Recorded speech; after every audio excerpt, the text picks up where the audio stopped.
Hello दोस्तों, स्वागत है आपका अपना यूट्यूब चैनल एग्जाम दोस्त एवी में। दोस्तों आज हम अगला चार्टर एक्ट यानी कि 1830 का चार्टर एक्ट पढ़ेंगे। दोस्तों ये बहुत टाइम की चार्टर एक्ट है। चलो इसके प्रथम प्रावधान सुनते हैं।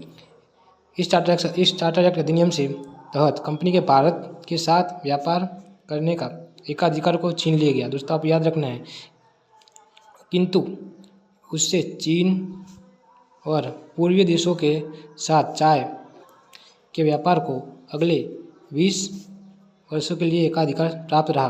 दोस्तों इसको आप याद रखना, एकाधिकार इस अधिनियम से छीना गया व्यापार का, लेकिन चाय और चीन का व्यापार एकाधिकार शुरू रहा। दोस्तों अगला प्रावधान चार्टर, कुछ सीमाओं के अधीन भारतीय व्यापार की सभी ब्रिटिश व्यापारियों को भारतीय व्यापार को सभी ब्रिटिश व्यापारी के लिए खोले गए। दोस्तों ये मोस्ट टाइम ईसाई मिशनरियों के भारत आकर खुद का धर्म प्रचार करने की अनुमति दी गई। अगला, इसी अधिनियम से भारतीय शिक्षण व्यापार पर 1 लाख रुपया खर्च करने का प्रावधान किया गया।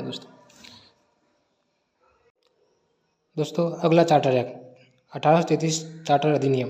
दोस्तों इसको सेंट हेलेना एक्ट भी कहते हैं, क्योंकि दोस्तों ये सेंट हेलेना द्वीप में इसको पसार हुआ था, इसलिए इसको भी ऐसे सेंट हेलेना एक्ट भी कहते हैं।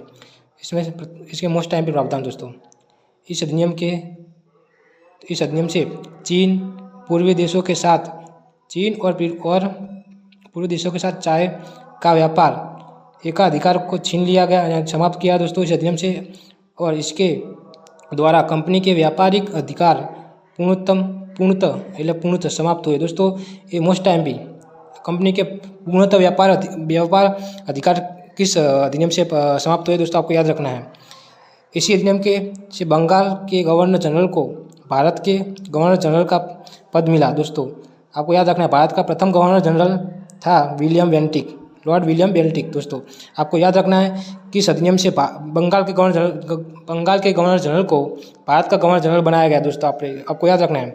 अगला, इस अधिनियम के तहत कंपनी का कार्य मात्र ब्रिटिश सरकार की ओर से भारत का शासन करना रह गया था। दोस्तों इस अधिनियम के तहत कंपनी का व्यापार करने का संपूर्ण अधिकार समाप्त हो गया, इसलिए अब उनको सिर्फ राजनीतिक काम करना था।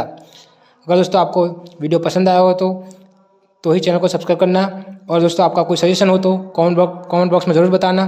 धन्यवाद।